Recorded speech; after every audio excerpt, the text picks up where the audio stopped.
Hello అందరికీ, ఈరోజు వచ్చేసి మా పిల్లలకి రాడిష్ పచ్చడి చేస్తున్నానండి. అంటే ముల్లంగి పచ్చడి.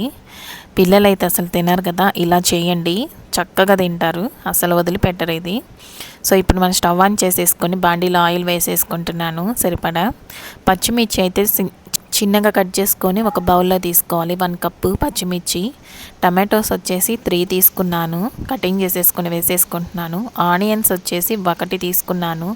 రాడిష్ వచ్చేసి 1 ఫుల్ తీసుకుంటున్నానండి. మీకు చూపించడం హాఫే చూపించాను కదా, కానీ ఫుల్ అండి కటింగ్ చేసేసుకుంటున్నాను నేను ఇప్పుడు.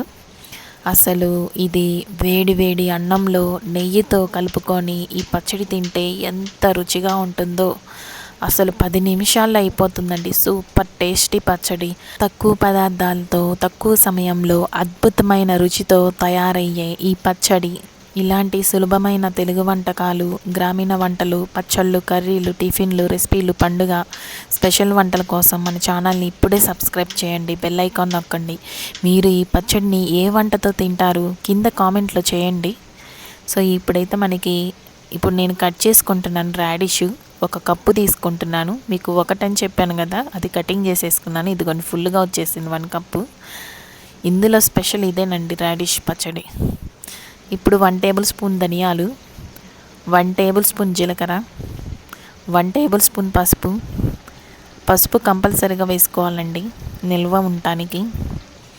అలానే దీని మొత్తాన్ని మనం బాగా మిక్స్ చేసేసుకోవాలి.